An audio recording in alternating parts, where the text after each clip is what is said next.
Hello everyone, welcome back to my YouTube channel. तो जैसा कि आपको पता है कि मेरा जो चैनल है वो आपको प्रोवाइड करवाता है आपके स्टडी से रिलेटेड मटेरियल्स को। तो देखिए, मैं आपको बताना चाहूँगी कि अब तक जो भी वीडियोस मैं अपलोड कर चुकी हूँ वो आपका क्लास 10th के लिए, मैंने स्पेशली साइंस के लिए आपका जो है एसिड एंड बेस वाला चैप्टर उठाया हुआ है, ठीक है।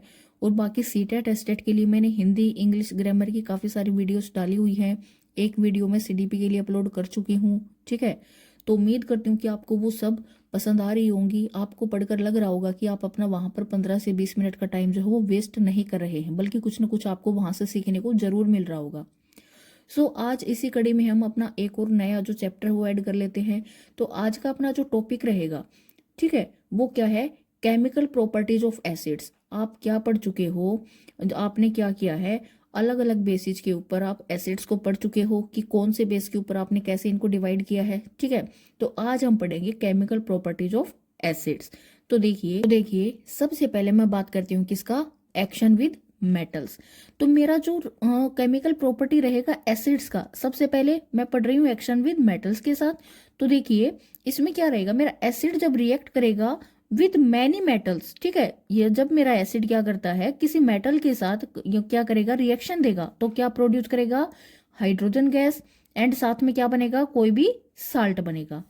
और ये जो आपका रिएक्शन रहेगा ना, ये सिंगल डिस्प्लेसमेंट रिएक्शन रहेगा, जहां पर आपका जो मेटल है वो ये क्या करेगा? हाइड्रोजन को वहां से डिस्प्लेस कर देगा। कहां से? From the acid. In short, आपने क्या किया? एसिड को रिएक्ट करवाया मेटल के साथ, आपका H2 गैस बनेगा, साथ में कोई सॉल्ट बनेगा।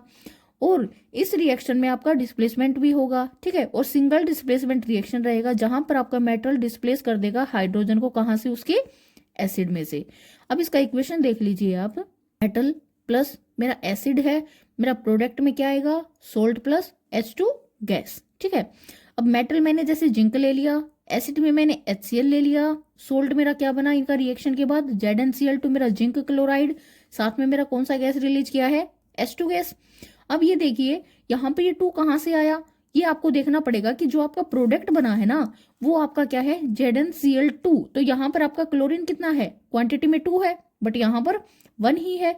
तो अब हमें क्या करना पड़ेगा? दोनों साइड आपका जो मास है उसको क्या करना है? हमें बराबर करना पड़ेगा। तो उसके लिए हमने क्या कर दिया? इसको बैलेंस कर दिया, ताकि आपका वो बैलेंसिंग का नियम भी ना टूटे। नेक्स्ट टाइम यहाँ पे मेरा पॉइंट कि जो डाइल्यूट एसिड रहेंगे ना, जैसे डाइल्यूट HCl है, डाइल्यूट H2SO4 है, ये रिएक्ट करेंगे कई सारे सर्टेन एक्टिव मेटल्स के साथ, और वहां से कौन सी गैस को रिलीज करेंगे?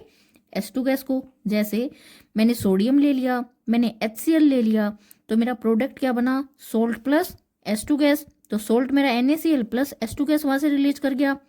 जैसे मैंने मैग्नीशियम ले लिया, मैंने H2SO4 ले लिया, साथ में अब मेरा प्रोडक्ट क्या आ रहा है? आपका MgSO4 plus H2।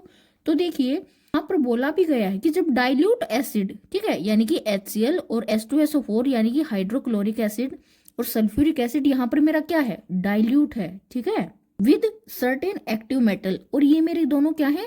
Active metal हैं। अब एक्टिव मेटल क्या होंगी वो भी मैं आपको बताऊंगी।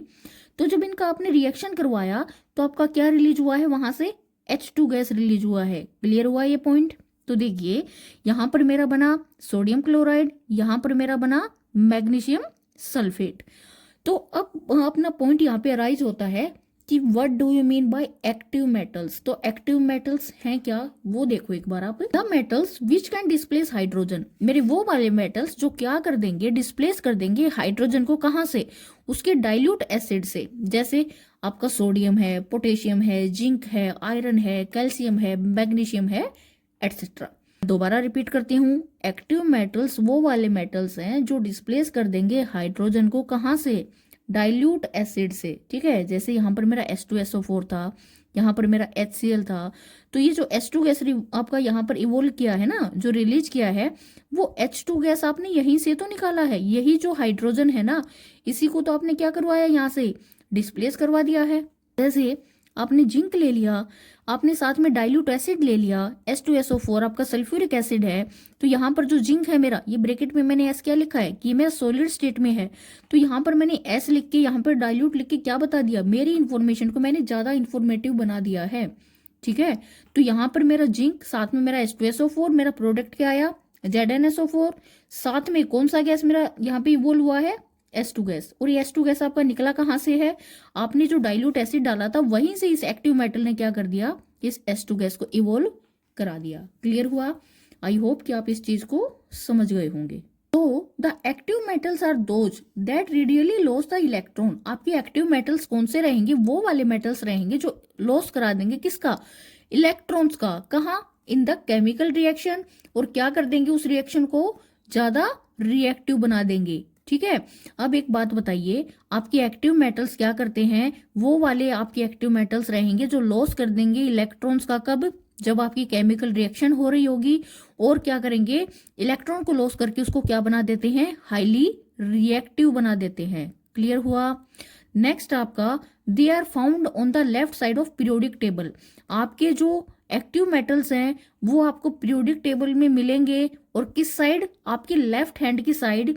एंड इंक्लूड्स, और अपने अंदर क्या इंक्लूड करके रखेंगे, एल्कली मेटल्स जैसे lithium, sodium, potassium, as well as alkaline earth metals जैसे आपका कैल्शियम, स्ट्रोंशियम एंड बेरियम। ये आपको याद करना होगा, एक या दो बार रिवाइज करोगे आपके माइंड में ये चीज इजीली सेट हो जाएगी। और वैसे भी आपको रट्टा लगाना ही नहीं है, केमिस्ट्री कभी रटने की चीज नहीं होती, हमें चीजों को समझना है।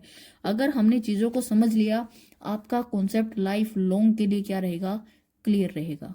नेक्स्ट है मेरा, कोई भी मेरा एसिड होगा, साथ में कोई भी मोर रिएक्टिव मेटल रहेगा। ठीक है, और ये जो मेरा मेटल है किससे ज्यादा रिएक्टिव रहेगा, हाइड्रोजन से। आपका हाइड्रोजन नॉन मेटल है, लेकिन फिर भी ये जो रिएक्टिविटी सीरीज है मेटल की उसमें लाई करता है। ठीक है, क्यों, क्योंकि इसके पास टेंडेंसी है किसकी, कौन सी, ये क्या कर सकता है, अपना जो चार्ज है प्लस का उसको एक्वायर कर सकता है, यानी कि डोनेट कर सकता है। तो आपके मेटल्स होते क्या हैं, मेटल्स क्या रहेंगे, जिनका आउटर मोस्ट ऑर्बिट है उसमें 1, 2 या 3 क्या रहेंगे, इलेक्ट्रॉन्स रहेंगे, और वो उनको डोनेट कर सकते हो। ठीक है, तो सेम प्रॉपर्टी किसकी है, हाइड्रोजन की भी है। जब कभी भी आपका एसिड जो है मोर रिएक्टिव मेटल जो हाइड्रोजन से ज्यादा रिएक्टिव होना चाहिए उसके साथ रिएक्शन में आएगा, तो मेरा प्रोडक्ट क्या बनेगा, always salt plus H2 gas. यहाँ पर देखिए आपका एसिड है, और अगर मैंने मोर रिएक्टिव की बजाय लेस रिएक्टिव मेटल ले लिया, किससे, जो हाइड्रोजन से भी लेस रिएक्टिव है। ठीक है, तो वहां पर मेरा प्रोडक्ट क्या रहेगा, कोई भी रिएक्शन मेरी वहां पर पॉसिबल ही नहीं होगी। यहाँ पर अपने 2 पॉइंट हैं, कौन कौन से, मैंने एसिड लिया, कोई ज्यादा रिएक्टिव मेटल लिया है किसके कंपैरिजन में, हाइड्रोजन के कंपैरिजन में, तो मेरा प्रोडक्ट आया है salt plus H2 gas. But मैंने एसिड के साथ अगर लेस रिएक्टिव मेटल ले लिया, और लेस रिएक्टिव मेटल भी कौन सा, जो हाइड्रोजन से भी क्या है, कम आपका रिएक्टिव है, तो मेरा क्या प्रोडक्ट बनेगा, वहां पर मेरा कोई रिएक्शन नहीं होगा। अभी इसमें मेरा अगला पॉइंट बनता है कि मेरे जो एक्शन रहेगा, ठीक है, विद मेटल ऑक्साइड्स, कि मैंने क्या लिया, एसिड लिया है और साथ में मैंने क्या ले लिया, कोई भी मेटल ऑक्साइड ले लिया, तो क्या एक्शन रहेगा इनके साथ, तो मेरा क्या एक्शन रहेगा, metal oxide plus acid, product आएगा मेरा सोल्ट प्लस वाटर। जैसे मैंने ले लिया जिंक ऑक्साइड, साथ में मैंने ले लिया हाइड्रोक्लोरिक एसिड, तो मैंने क्या लिया, मेटल ऑक्साइड साथ में एसिड, मेरा प्रोडक्ट क्या बना, सोल्ट प्लस वाटर। सोल्ट कौन सा बना, अगर मैंने जिंक मेटल लिया है और HCl मेरा एसिड है, तो मेरा प्रोडक्ट क्या बना, यहाँ पर सोल्ट कौन सा बना है, जिंक क्लोराइड साथ में वाटर। अगर मैं मैग्नीशियम का जो है ऑक्साइड लेती हूँ, तो मैग्नीशियम ऑक्साइड प्लस मैंने कौन सा एसिड ले लिया, H2SO4, मेरा प्रोडक्ट क्या बना, आपका मैग्नीशियम सल्फेट प्लस वाटर, यानी कि सोल्ट प्लस वाटर। क्लियर हुआ? नेक्स्ट आपने कॉपर का ऑक्साइड लिया है, ठीक है, आपने कॉपर ऑक्साइड ले लिया, साथ में HCl ले लिया, तो आपका प्रोडक्ट क्या बना है, CuCl2 कॉपर क्लोराइड साथ में वाटर। अब आपको यहाँ पर ये ध्यान रखना है कि आपका कॉपर ऑक्साइड का कलर ऑलवेज क्या रहेगा, ब्लैक रहेगा। लेकिन जैसे ही आपने क्या किया, रिएक्शन करवा दिया एसिड के साथ, ठीक है, तो आपका जो यहाँ पे जो सोल्ट बन के आया है, जो प्रोडक्ट में आपका CuCl2 बन के आया है, यहाँ पर आपका इसका कलर क्या हो जाएगा, ब्लूइश ग्रीन हो जाएगा। अब ये ब्लैक कलर का नहीं रहेगा, ठीक है, ये आपका काफी इंपॉर्टेंट है, इसको मैं स्टार मार्क कर रही हूँ। नेक्स्ट आपका एक्शन विद मेटल कार्बोनेट्स। देखो मेटल ऑक्साइड के साथ आप क्या कर चुके हो, रिएक्शन देख चुके हो। नेक्स्ट है अपना action with metal carbonates and metal bicarbonates. तो देखिए, अगर आपने मेटल कार्बोनेट ले लिया, या क्या ले लिया, हाइड्रोजन कार्बोनेट ले लिया, या क्या ले लिया, उसके साथ आपने एसिड ले लिया, यानी कि metal carbonate plus hydrogen carbonate plus मैंने क्या ले लिया, एसिड। अब आपके पास चॉइस रहेगा कि आप मेटल कार्बोनेट ले रहे हो या हाइड्रोजन कार्बोनेट ले रहे हो, ठीक है, ये आपका अपना चॉइस है। अब आपने क्या किया है, यहाँ पर एसिड के साथ जब इसका रिएक्शन करवाया तो मेरा प्रोडक्ट बना है सोल्ट, साथ में वाटर, प्लस वहां से मेरा CO2 गैस भी रिलीज हुआ है। जैसे मैंने कैल्शियम कार्बोनेट ले लिया, मेटल कार्बोनेट में मैंने मेटल ले लिया कैल्शियम, इसका carbonate, calcium carbonate plus HCl, ठीक है, जो मेरा एसिड था। मेरा प्रोडक्ट क्या बना, कोई सोल्ट, ठीक है, जैसे कैल्शियम क्लोराइड, साथ में मेरा वाटर और साथ में मेरा CO2 गैस रिलीज कर गया। एक और एग्जांपल इसका देख लेते हैं। मैंने क्या ले लिया, सोडियम बाइकार्बोनेट ले लिया, ठीक है, हमने मेटल कार्बोनेट या मेटल बाइकार्बोनेट के साथ रिएक्शन के लिए पढ़ रहे हैं इसको। तो देखिए मैंने सोडियम बाइकार्बोनेट ले लिया, साथ में मैंने एक एसिड ले लिया, तो जो एसिड मैंने लिया है उसके रिस्पेक्टिव में मेरा सोल्ट बन गया। कौन सा बना है, सोडियम सल्फेट Na2SO4, साथ में मेरा वाटर और साथ में मेरा CO2 गैस। क्लियर हुआ। अब जब आपने प्रोडक्ट और रिएक्टेंट बना लिया, उसके बाद आपको देखना कि आपका इक्वेशन जो है वो बैलेंसिंग में है या नहीं। अगर नहीं है तो हमें उसको बैलेंस करना पड़ेगा, क्योंकि हम लो को तोड़ नहीं सकते। नेक्स्ट आपका एक्शन विद बेस, कि आपका एसिड्स का बेस के साथ क्या रिएक्शन रहेगा। जब भी आपका कोई एसिड रिएक्शन देगा बेस के साथ, तो मेरा प्रोडक्ट बनेगा सोल्ट प्लस वाटर। क्या बनेगा, सोल्ट प्लस वाटर।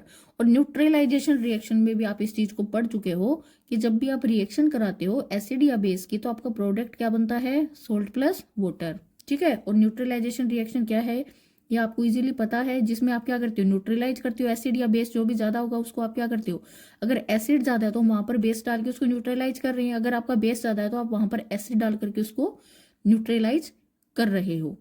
तो आपका जो एसिड है, यहाँ पर मैंने कोई एक एसिड ले लिया प्लस मैंने कोई बेस ले लिया, मेरा प्रोडक्ट क्या बना, सोल्ट प्लस वाटर। सेम मैंने यहाँ पर कोई एसिड ले लिया, कोई मैंने बेस ले लिया, मेरा सोल्ट बना है NaCl, साथ में बना है वाटर। अब जो NaCl सोल्ट बना है किस किस से मिलके बना, एक एसिड एक बेस, HCl हाइड्रोक्लोरिक एसिड, ठीक है, और NaOH आपका सोडियम हाइड्रोक्साइड बेस है। ऊपर मैंने क्या ले लिया था, पोटेशियम हाइड्रोक्साइड ले लिया था, साथ में एसिडिक एसिड ले लिया था, तो ये मेरा यहाँ पर सोल्ट प्लस वाटर बना था। यानी कि एसिड प्लस बेस का रिएक्शन का रिजल्ट मेरा हमेशा क्या आया, सोल्ट प्लस वाटर। तो आई होप कि आपको समझ आ गया होगा कि आपके जो एसिड्स है उनका क्या क्या केमिकल रिएक्शन रहता है किस किस के साथ, ठीक है। मैंने अच्छे से एग्जाम्पल देकर के आपको ये समझा दिया है। तो अगर आपको अब भी कोई डाउट हो तो आप क्या कर सकते हो, अगर आपको अब कोई डाउट रहे तो आप कमेंट सेक्शन में कमेंट करके मुझसे अपना डाउट क्लियर करा सकते हो। आई होप कि आपको वीडियो अच्छी लगी होगी, आपको लगा होगा कि आपने अपने 15 से 20 मिनट यहाँ पर वेस्ट नहीं किए हैं। तो आई होप कि आपको वीडियो पसंद आए। अगर पसंद आती है तो ज़्यादा से ज़्यादा वीडियो को लाइक करें, शेयर करें, चैनल पे नए हैं तो सब्सक्राइब जरूर करें, ताकि आपकी हेल्प ऐसे ही होती रहे। Thank you.